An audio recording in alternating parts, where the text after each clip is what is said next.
All right, and we are live. Hello, hello. Welcome to all our viewers and listeners. I hope you are doing well. We currently have 6 viewers waiting, but they are waiting no longer, of course, because Ad Lib Podcast episode number 93 is here. We've got loads to talk about, and with me is my friend Franco. How's it going, Franco? Oh, I caught him drinking. I getting hydrated. How do Is I how here. do you We've like my got loads to stash? talk How do you about, like my and stash, with guys? me is I'm doing nice one, good. nice one, nice one. And got it With me I got is my some friend Franco. movies How's it going, in Franco? today. And yesterday we also watched Smile Is 2, which here. we're We've gonna got speak loads to about talk about. later on. And oh, sorry, Don't die on me. Don't die on me. not die. No, because I have to watch the video nasties. A whopping 28 submissions for the video nasties. Jesus Christ, guys, well done, well fucking done. Up I to, think I think, more than 4 hours. How much are we on there? 3 hours. I think no, 4 hours. You're 4 right. hours. Because 6 hours.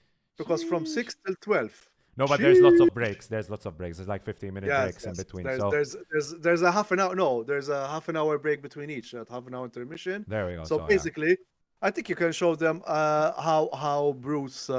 First of all, well done, Bruce. A huge shout out to Bruce for everything. Um, um, if you can show how the program Yeah, is I'm going gonna to bring it be. up in a second. But in the meantime, we've got lots of short films to watch. I've got, because you won't be watching them now No, as a not judge. judging. Not judging. I will definitely review after the judging. But yeah, good luck, Joe. Good luck, Andrea, and good luck, Francesca. So basically, let me just share screen. So I have to get used to the layout, but yeah, there we go. There's a transition. I like this. I like this layout. So this is how it's going to be, basically, Volume 1 and Volume 2, and obviously Volume 3 will be the awards and bonus premieres.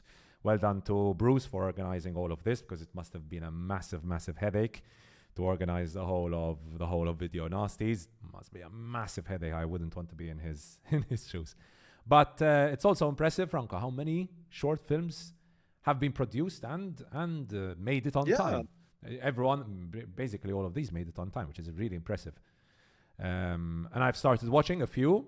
Some I've enjoyed, some not as much. Of course, we will be offering our, criticism to all the creators. Many of these are, many if not all, are amateur filmmakers. Maybe one or two do this as a professionally, or at least Hello, Yella. semi-professionally. Hello, Yalla. Hope you're doing well, Yalla. How do you like my stash, Yella? How do you like my stash? Let me bring it back to Franco's lovely stash.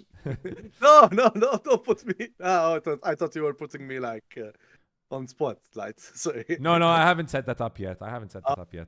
I'll set it up. So basically, for our old viewers, as you might have noticed, we're using a completely new layout, kind of, for the stream. I set all of this up on Streamlabs. Hopefully, it works well. So far, it seems to be working very well. So far, so good.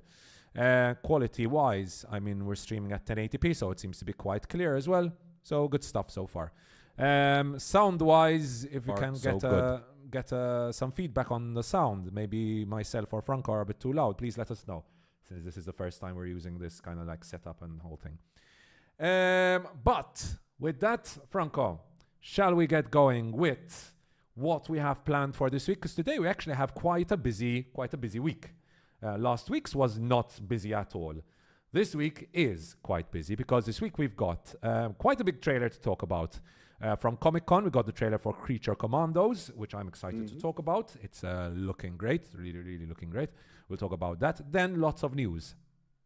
Continuing on from Comic-Con, we've got Mtrigan 2.0, which made its first appearance there. We've got Wolfman as well. The Woman in the Yard drop. Lots of horror titles being showcased at New York Comic Con. Lots of news also about Kraven, Karate Kid, Venom getting the close-up at New York Comic Con.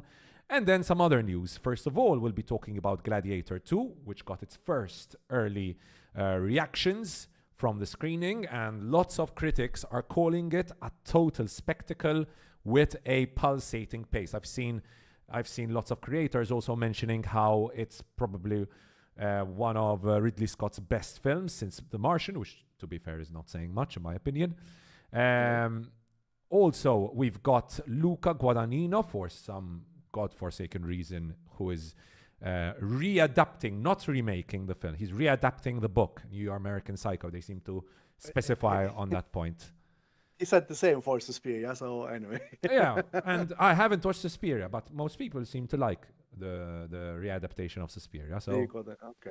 I haven't watched it, so I can't comment about it myself. There's Marisabel. Hello, Marisabel. Hello, Marisabel. Hope you're doing well. And we've got lots of films to review. We've got Woman of the Hour, which released on Netflix last Friday, I believe. I got to watch that. Franco, you got to watch that as well, right? Woman of the Hour, yes. Sorry. So we'll be I reviewing watched that. it. I managed to put it in this today as well. Good. And Mads, which you yourself, Franco, Mads, watched. And Joe? I'm looking forward to see why Joe gave it a 4, because I gave it a 4.5. But more, spoiler alert, more in the review section. Yes. And we've also got Smile 2, of course. Smile 2, which we'll be reviewing. That's, of course, the main topic of the day. We'll be reviewing that at the end. I think everyone has watched Smile 2, right? Yeah, we've all watched Smile 2. We watched it together. Smile 2, the fire alarm section. Oh, God. And we have a couple of things to say about the movie-going experience, the cinema-going experience we had last night, which was quite something. Can't really blame Embassy for most of what happened, but no. Shit happens sometimes, and there are lots of shitty people who go to the cinema, unfortunately. It is a thing that we have to experience here in Malta, unfortunately. But let's get into it, Franco. Mela, your week. What have you been up to? What have you been watching? What have you been doing? Go ahead, my week as usual has been doing movies rather than watching movies. But I'm happy to have watched Smile 2. I watched The Woman of the Hour, Anna Kendrick's debut. I have very positive feedback as well with that. Mads as well. I just managed to watch Mads, the French horror. Other than that, I've also been helping Bruce a bit. I managed to edit his video nasties intro. Very fun, and I got the thing with editing that is I got to watch so many snippets from many movies. I'm like, I haven't watched this movie yet, and I sometimes end up watching some of it. I was like, wait, I need to edit it. So that's what was happening. Otherwise, it's going to be busy. I'm really looking forward for the video nasties. I think I might catch up with Venom 2. No, I think I might watch something else after here. And Shin Godzilla, I think I'm gonna watch. I haven't watched that the Godzilla before -1. Yeah, Shin and Godzilla. I'm also trying to put the end of year list, because I feel like I don't log them as well. Remember if we watched Poor Things this year? Yes, Poor Things is yes, I believe I watched it this year because that was a January film for Malta. Very beginning of January. So I believe it's a 2020. But I can send you my list and you can go through my list if you want, Franco. Okay. But I've like 80 films on it. Oh shit. Okay. But and obviously guys, if you just make sure to follow the Ad Lib Podcast TikTok, because Andrea is doing a very short reviews, and also the Facebook and YouTube where thank you, Marisabel. Thank you very much. Yes. Go Franco. And also yes, Yena's going to be premiering in the Video Nasties as well. Make sure not to miss it, by Marisabel Grek. And wait, I forgot the trail of thought. Anyway, that's it. You can speak, Andrea. I always yap. I'm fluent in Japanese, as they say. So I have to learn how to highlight chat. This is something I need to learn, so I'll look it up after. Because I do have highlight chat set up, but I don't know how to do it. You put chat on the stream, right? I did. But I have highlight chat only on this, okay. because there's no space to have like a full chat going on. Or maybe get Chatterino, and I think it can go into YouTube. I have to check as well, because I might start. I actually think I need to. Yeah, I actually think I need to sign in to be able to do it. But anyways, I'll do that afterwards for next week. Yes, my week. So my week has been, the usual, lots of films. Let's bring it up because I like to Oh yeah. Yes, that's what There I we go. remember. And Andrea Gravina is doing these short reviews of three movie recommendations. Ever the film Bookworm is there an equivalent to film Bookworm? I think Filmworm, Cinephile. Cinephile, I mean, Cinephile. Yeah, you ever could the say that. Cinephile. Yeah.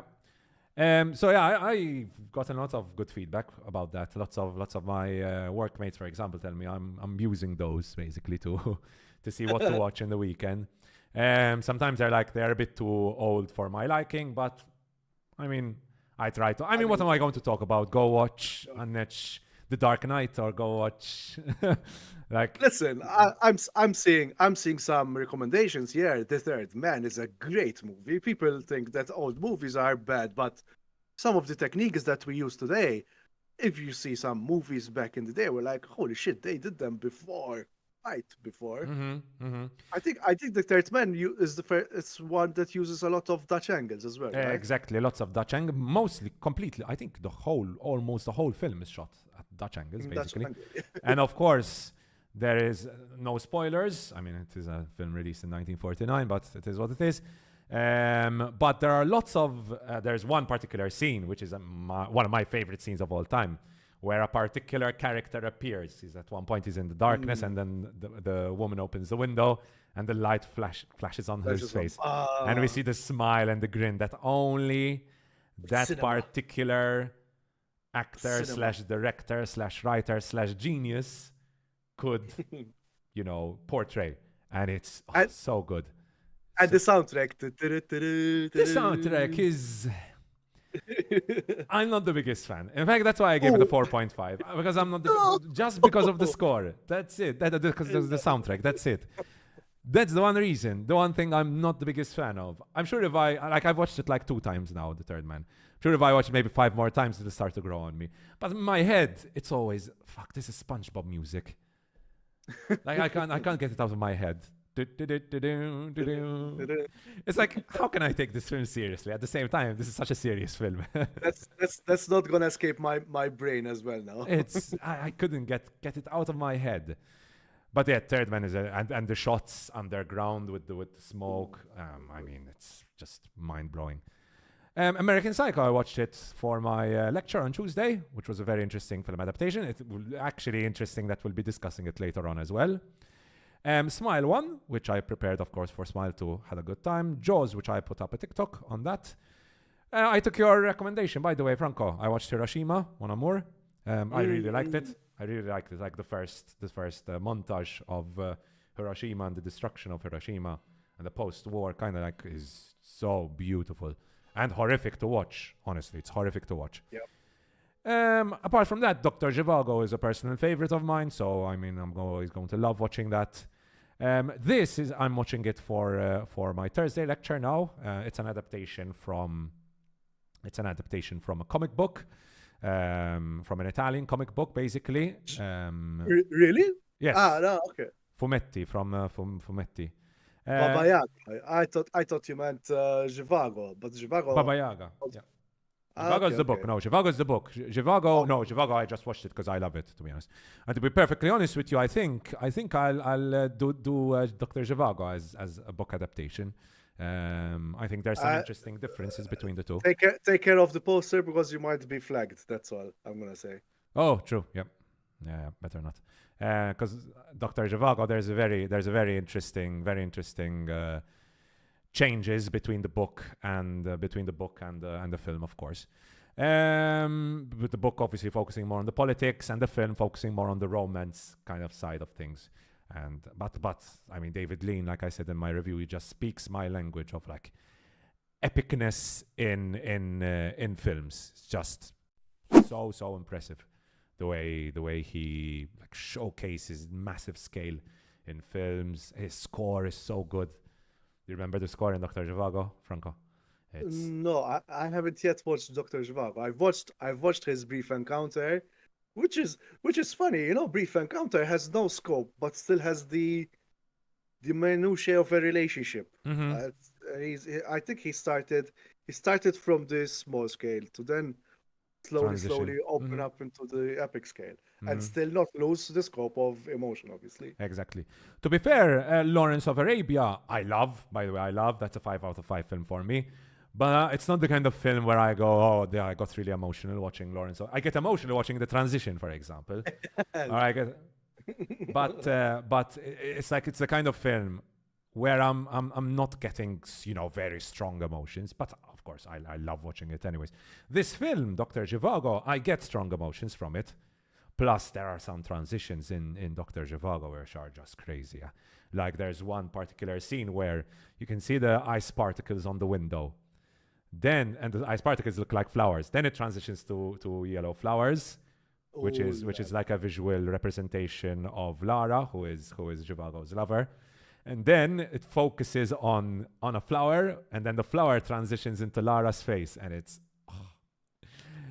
a cinematic orgasm. Like watching it, it's genius. The guy just speaks my language, my cinematic language, honestly. Anyways, so that's the stuff I watched this week, basically. Franco, shall we get into the news and trailers? And to start off, we will start off with. By the way, guys, yeah, go ahead, Franco. In chat, no. So first of all, I forgot also. Thank you for all of those who commented, because unfortunately, my grandmother passed away, 97 years. Thank you all for your comments. Very much appreciated. Your thoughts and prayers also appreciated, and also my family would like to extend their gratitude as well. That's quickly done. Then obviously chat, because we have how many people are watching at the moment right now? Nine concurrent viewers. Watching. Say hi, don't be shy. Oh my god, I'm rhyming. I'm a rapper. And don't forget to like the video. Make sure to like the video, because your likes push the algorithm, and the algorithm is essential. I think with the way the setup is, I think we're offering a better quality product now. Like even I was listening to the audio is much clearer, much crisper than what we were offering before. I think the layout is also much cooler as well. So I think with this, we should be offering a better quality product. And I think that, when it comes to podcasts in Malta, there are lots of podcasts which are, funny, and lots of podcasts which talk about, which are great, which I really enjoy watching, because like stuff like Bite to Bacon, I love watching. Ours is a different take on the podcast side of things. Ours is more of a cultural side of things. And I think there's space for all. Basically what he's saying, guys, there's the social media awards coming up. No, not at all. I couldn't give a damn about the social media award, honestly. I couldn't. But do it for the meme, guys. Nominate us for the podcast. If you want to nominate us, go ahead. But I personally, I'm going to be honest, I couldn't really give a damn about the. But I mean, if you want to, go ahead.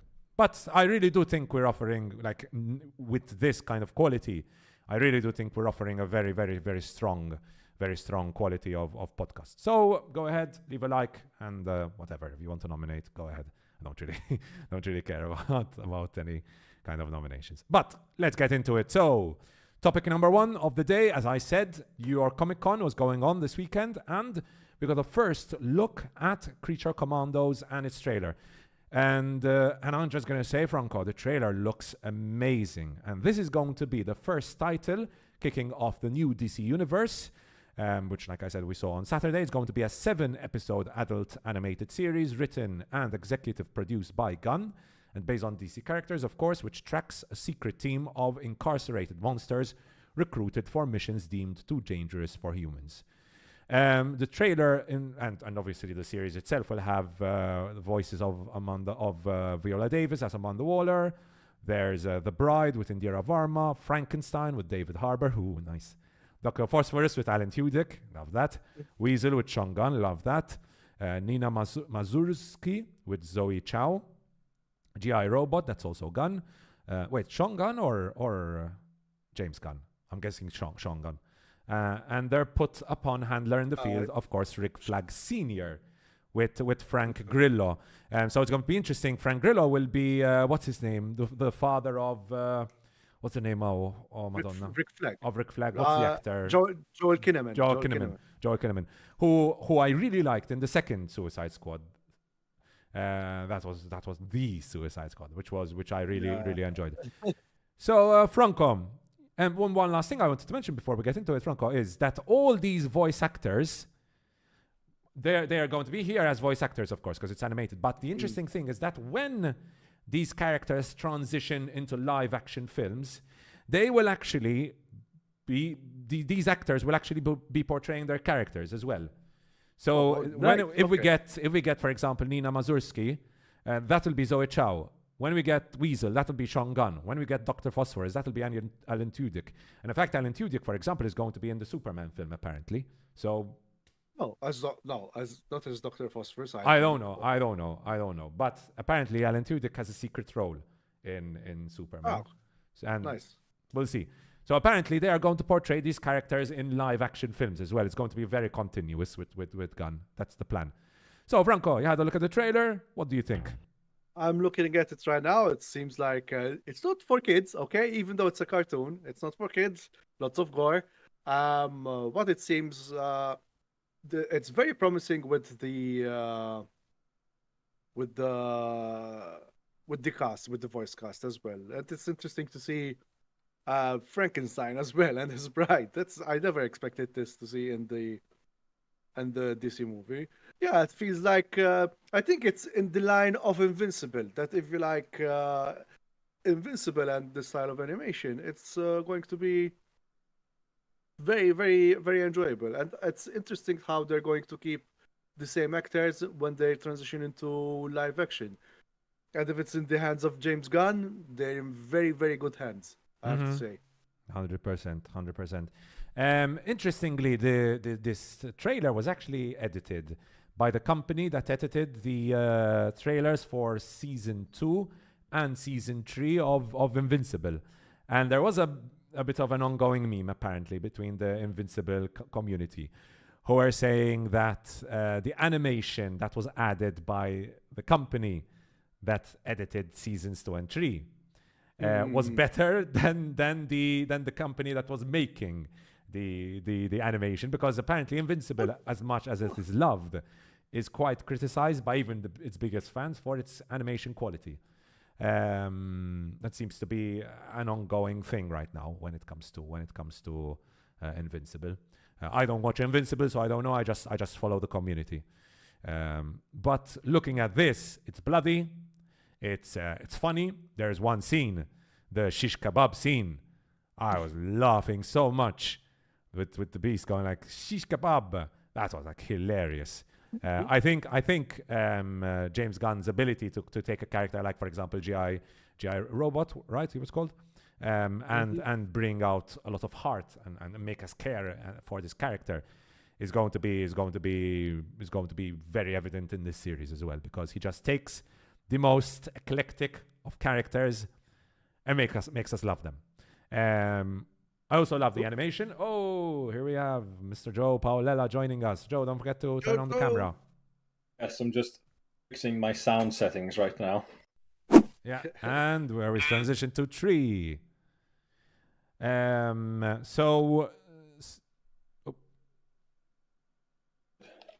Some technical difficulties. Yeah. We're good.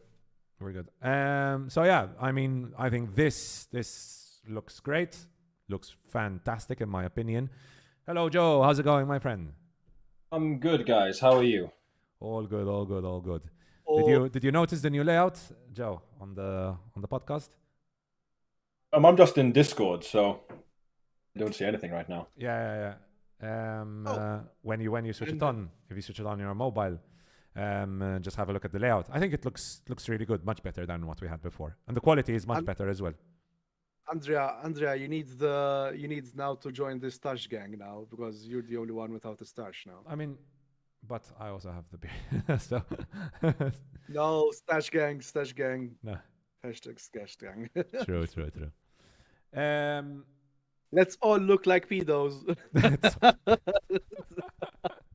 So mine was another mistake where I tried to trim my cheeks a little bit shorter again, and I shaved another clean patch, and I had to go basically clean shaven on the sides. So I'm mega pedo. Oh god. or Or and Yella will like this. We all look like Italian Spider-Man. Rispetta le donne. Yeah, or that. Good Or- stuff. or- good stuff. All right. So, Joe, right now we're talking about Creature Commandos. I don't know if you had time to check out the trailer. I did not know, unfortunately. I know little to nothing about these characters, to be perfectly honest with you. But as I was concluding, I do think the animation looks very fun, colorful, gory. The voice cast is, out of this world. Going through the voice cast is incredible.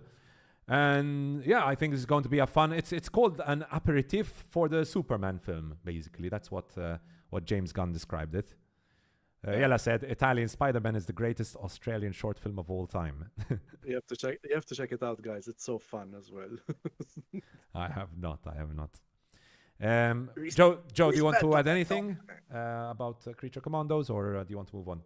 No, I'm just always happy to see a DC production, especially in the animated sense. So hopefully it's good. Yeah, good stuff. And obviously with James Gunn leading it, I think this is probably the most, and I've seen lots of people say this, it's going to be more comic booky in a certain sense compared to what we had with Zack Snyder. Jesus Christ. We need some color and we need some fantasy in things. Yes. We can't have fucking everything depressing and dark. Actually, before we get to this, let's just finish off with the Comic-Con stuff. So, Mtrigan 2.0. Anyone excited here for Mtrigan 2.0? Hey, we weren't excited for Smile 2, so we never know. And there's also we didn't hate the first one. No, we did not. No, we did not. I give There's it a also three. Black 3, I think we gave it. Yeah, a decent 3.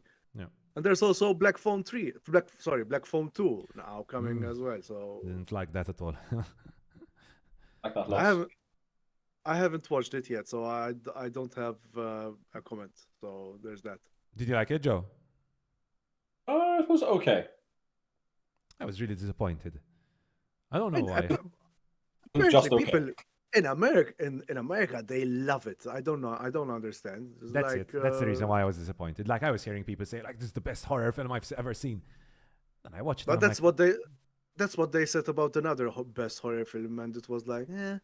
you know. It's, But then we Anyway. got Smile 2. So, Yeah. which yeah, we'll talk but about in a bit. which with the comments and what we saw match perfectly, basically.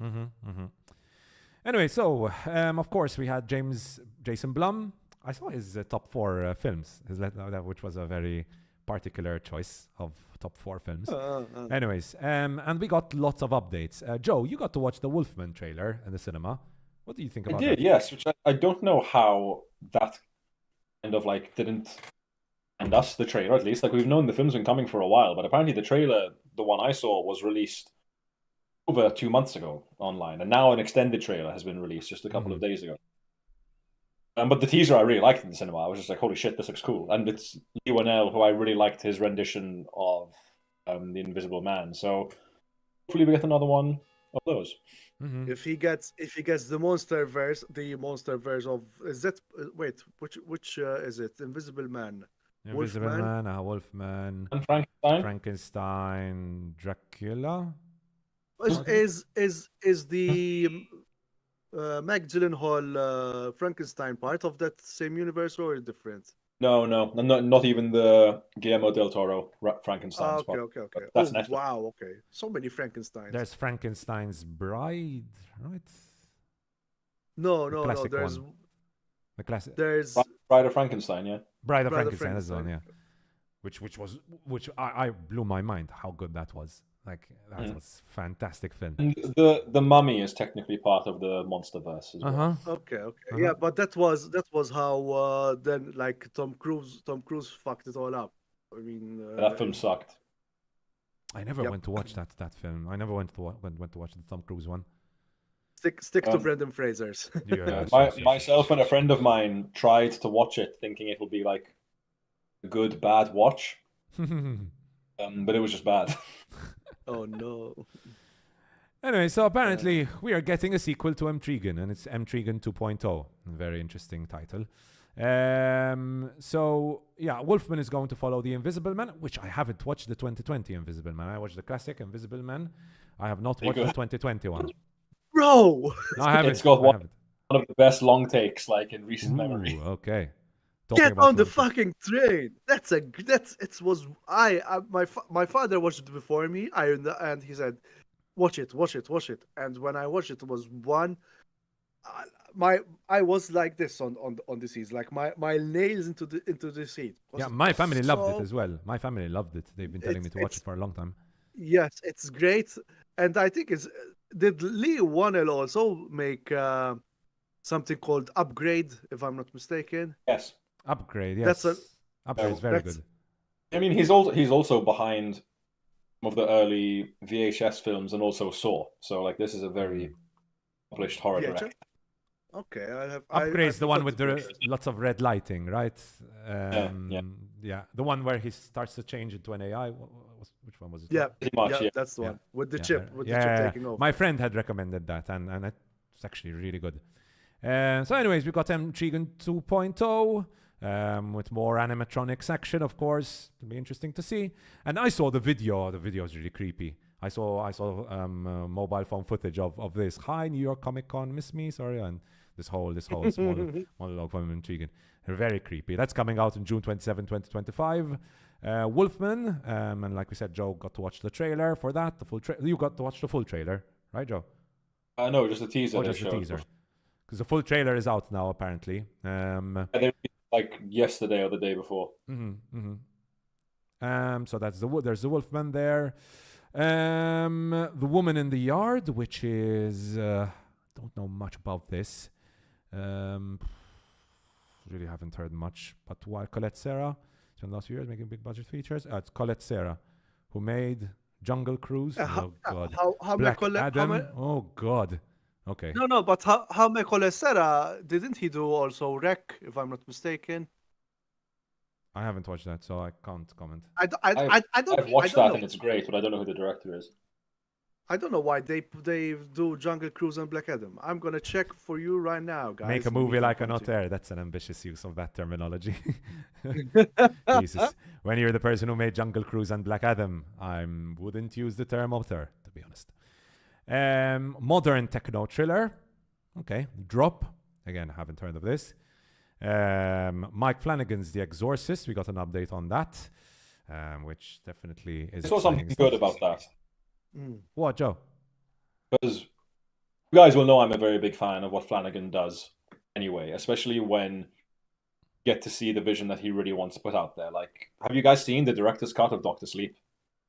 No, not yet. I haven't watched It's Doctor better Sleep. than Really, really, really fucking good. The director's cut. Like, the regular cut is okay, but the director's cut is really, really fucking good. But I saw it on Twitter today. He actually said, with The Exorcist, he said, there's no point trying to remake the scariest movie ever made. He said, it can't be done. He said, you need to do something fresh. You need to do something new. He said, what I'm trying to do with this is I'm trying to make the scariest film that I've ever made. And I like that approach. He's saying the right thing so far, so... I mean, after The Exorcist, you watch, Joe. I refuse to go. I was going to say, after Exorcist Believer, it's a really low bar at the moment. Oh God! So, by the way, guys, no, I was mistaken. Jaume Balaguero did Wreck. I'm also mistaking him for another Spanish director, also a double-decker surname. But anywho, no, that's please make sure it's a good movie. I mean, with those films in his name, I don't know about that. But anyways, The Black Phone 2, which again, I said I wasn't the biggest fan, but maybe I went in with very high expectations. It was the first film I was watching here in Safi with my new television and sound system. I'm like, yeah, let's check out this new amazing horror film. According to Twitter, it's the best horror film in years. And I watched it. And, really? Is that the first film I'm going to watch in Safi? That was very disappointing. But yeah, we're getting The Black Phone 2. Five Nights at Freddy's 2. Did any of you watch the first Five Nights at Freddy's? I saw it. Like I said recently, I was watching it with the streamer Nandre. Yeah. Meh. It got some good ideas, but then it's, especially that actor is underused, man. Like in fact, like I also have become a Kyle Gallner stan, huh? Kyle Gallner as well. Like You need to watch Dinner in America to make it even yeah, better. I'm also a Kyle Gallner stan. So and who was? Oh my God, he was in. Oh, Crystal Ace. He was in Hunger Games. The guy who played in yes, Freddy. yes, yes, Oh, Josh He, Hutcherson. Josh yes. He Hutcherson. he was I think he became her. No, he was the cock, right? Was he? no, Because no, then there was no, Liam No, no. Hemsworth. Liam Hemsworth was the cock. Oh no, Liam Hemsworth was the. Of course he was. no. Of course, Geralt of Rivia would be the cock. Worst casting No. ever. So, anyways, No, again, no, it's only up. Apparently, I think the first movie was just to get to rake in the monies, and now let's see. the only way is Scott up with Cawthon. this. Let's be honest. Because as a Uh, film, like the screenplay for that film was rough, No, it wasn't. rough. We were talking about Smile and Smile One's screenplay, which was quite rough, but Five Yeah. Nights at Freddy's was bad, screenplay Rough, wise. Then the animatronic effects were fun. Well, They were quite exactly. impressive. That's like it had things going for it, but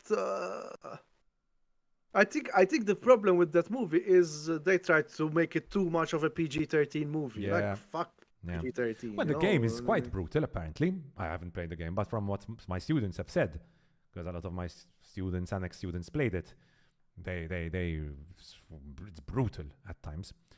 That'll be December 5th, 2025. Yeah, a year from now. Fear the Spotlight is an adventure horror set at an abandoned high school. Just another. Oh, this is a game. All right, this is a game, not a film. So Okay. Blumhouse getting into games as well. Interesting. What genre of game is this though? Is it gonna? I imagine it's going to be like a survival game. No. Survival with visual similarities to the late 1990s games on PlayStation and Nintendo 64. Okay, I might give it a go. So- Sounds fun. Yeah. So that's it with regard to New York Comic Con. Then of course we got lots of stuff about Kraven, Karate Kid, and Venom. I still need to watch Venom 2, by the way, in Me preparation too. for Venom 3. I'm gonna get into watching too to get into preparation for that. You guys actually going to watch that? Might as well. Because I asked a friend of mine who likes those films just because Spider-Man is his favorite thing ever. And I said, like, am I gonna go and watch this just to review it, like, on the podcast on my YouTube channel? He was like, honestly, like, that's really up to you. Like, I don't know. I'm debating whether I have that kind of money to spend. True, that's true. True. But with regard to, I mean, to be fair, I enjoyed Venom 1. I'll be honest. I enjoyed Venom 1. I enjoyed Venom 1 as well. Like I said, the CGI was messy as fuck at the end, but I did enjoy it. Especially the chemistry between Venom and Tom Hardy was quite a good duo. I felt like. Mhm. I know number 2. We'll see. I have to see I number have to watch 2 it. I have to watch it this week, as basically. well. Yeah, so that's it with regard to New York Comic Con. Moving on to this, which really surprised me. Apparently, Gladiator 2 got some really strong first reactions from an early screening, which I just do not get. But to be fair, most of these are not film critics. Actually, I think none of these are film critics. They're just influencers, people who post on Twitter, people who post on Instagram. So there's that. Take all of this with a massive pinch of salt. So, like for example, my god, that poster looks horrible. Sorry, this that must poster be looks. AI, right? Like there's no. No, way this is- it's not AI. It just looks two in the background and 2 in the front. Like, come So on, messy. man. Oh god, But it's like a straight to video sort of poster. like the common stuff seems to be it's fun. There's lots of fun action. Paul Mescal is getting lots of praise, and especially Denzel Washington is getting lots of praise for his performance. I've been seeing lots of people saying like Denzel Washington is gunning for best supporting actor I've seen people call it the best Ridley Scott film in ages, which, like I told Franco at the start, to be fair, is not saying much, because everyone forgets that The Last Duel exists anyway. So forget The Last Duel from that list.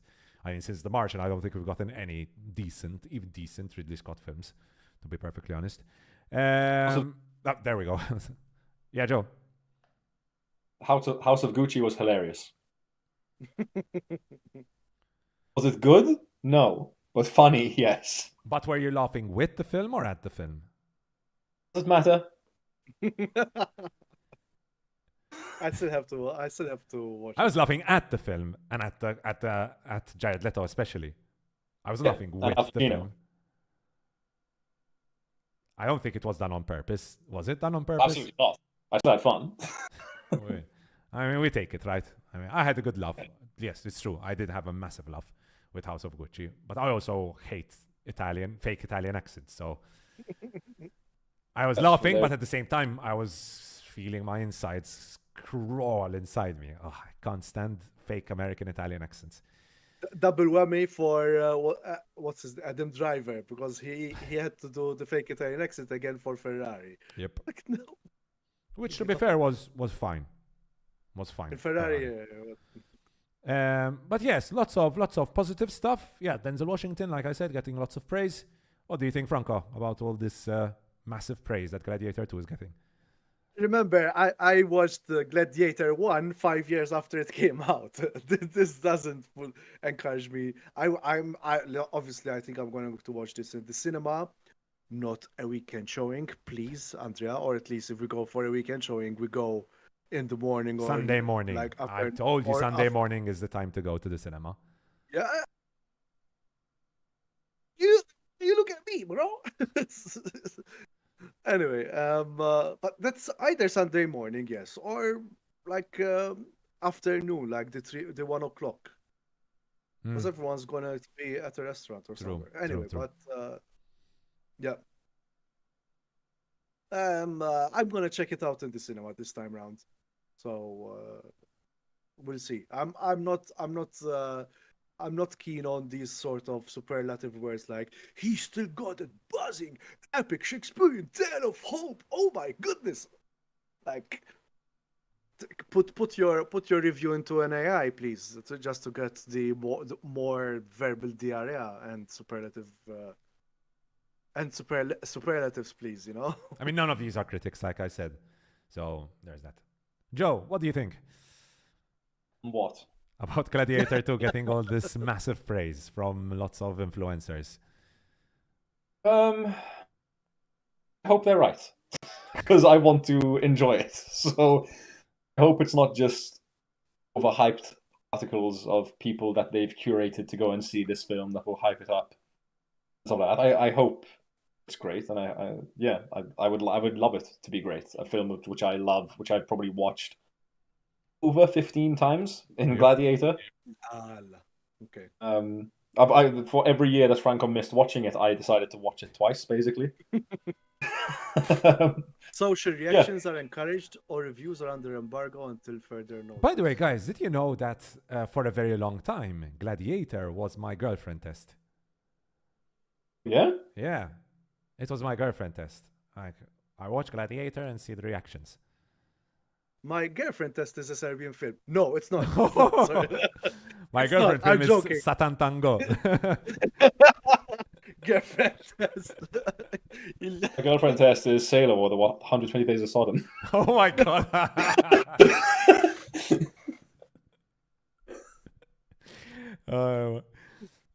Yeah. Female viewership goes.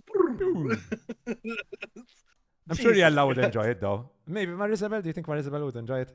No. 100 Days of Salo? No. No, I don't Fuck think so.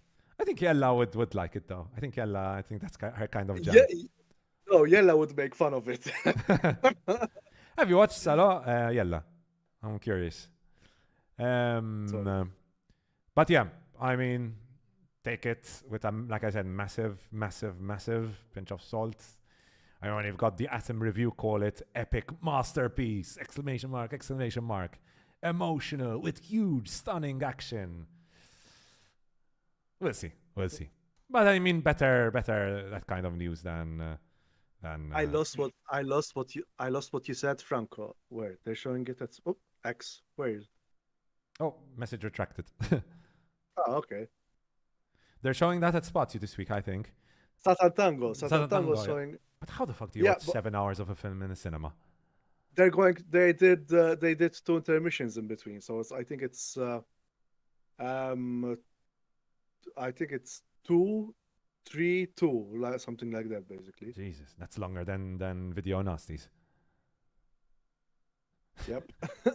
Which is showcasing 28 short films. But it's amateur horror films. Again, I'd still choose Video Nasties to Satantango. I have to 2 PP breaks exactly. But I'm still curious. I haven't seen anything by Bellatar, not even the Reckmeister Harmonies, and he also has the Turin Horse. And Turin Horse, yeah.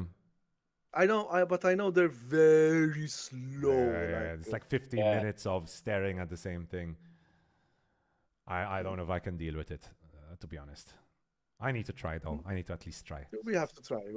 Yes. One day. Have you, Joe, by any chance? I think I watched the Turin Horse once. I've been to the masterclass with Bellatar. With the Valletta Film Festival. Yeah. Festival. He was in Malta, by the way. Yeah. So Yeah. there's that. And what do you think about its blistering pace? I mean, I've seen grass grow quicker, but and the paint dry quicker. But it is then a very, very artfully done film. Like I can't take that away from it. But they're a particular flavor. Yeah. True. Very true. And you need to be in the right mood for it.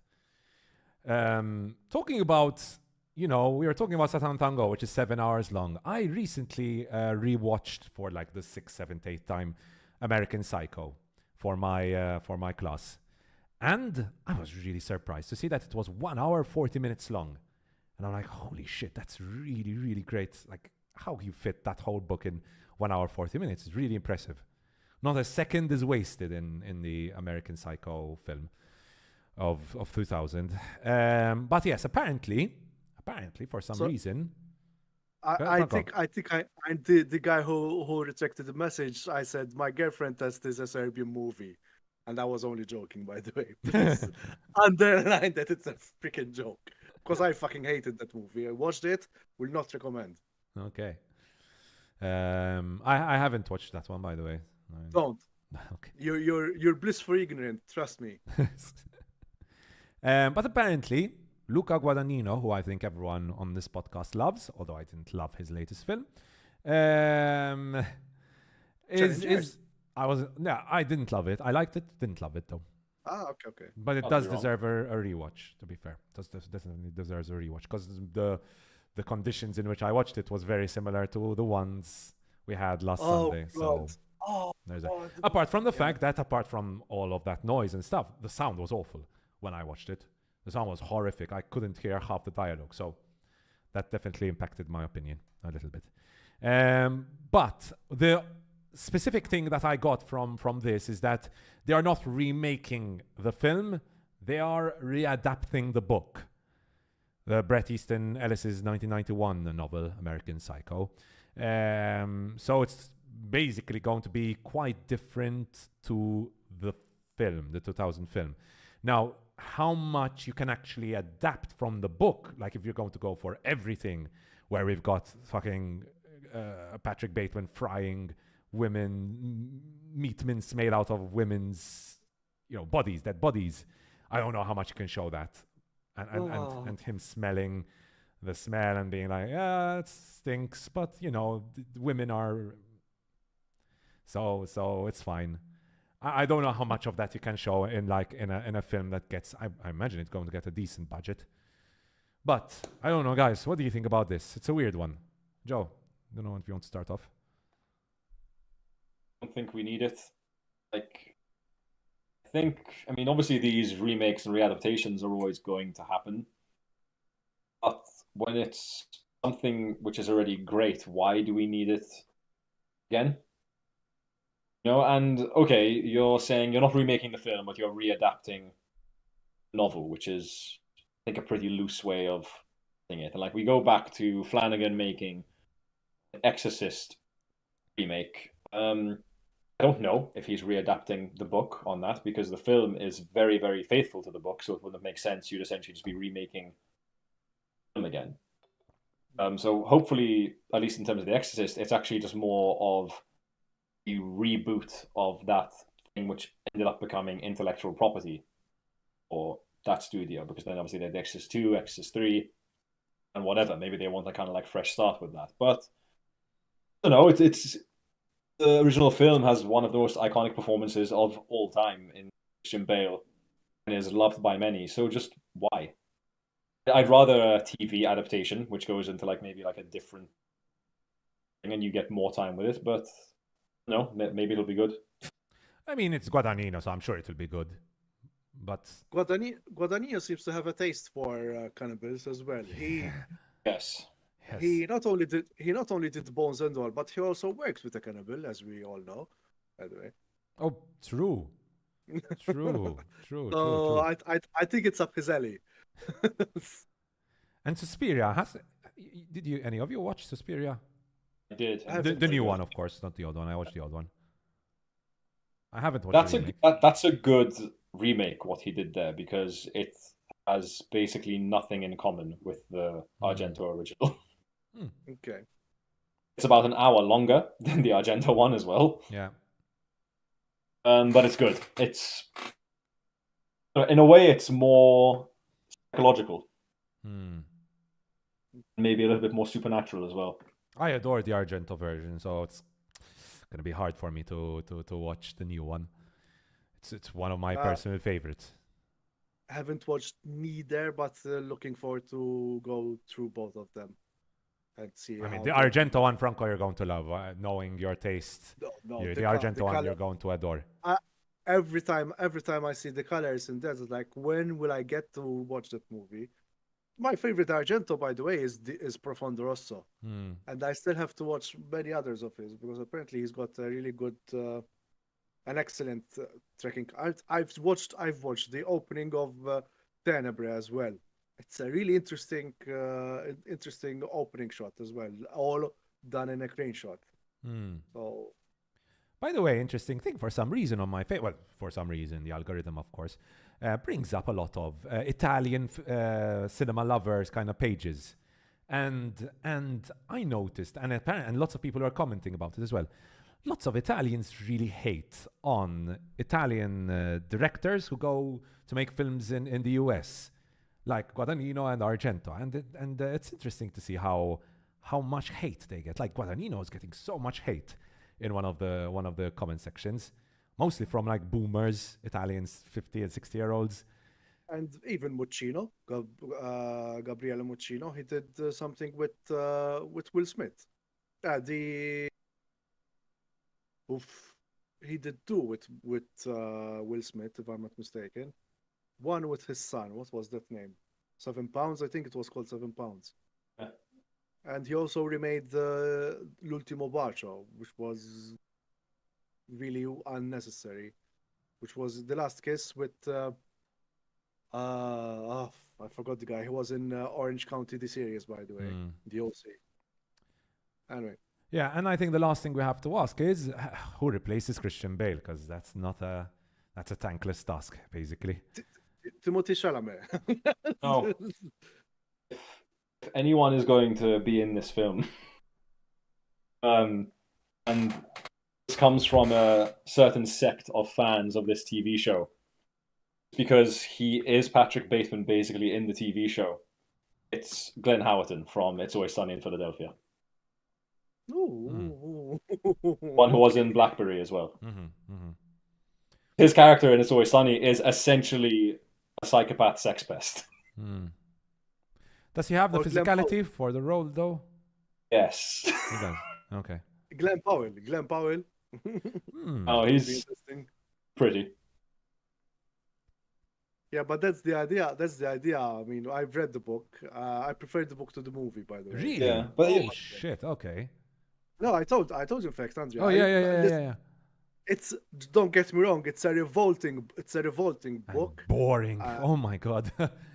I didn't find it boring, Istra.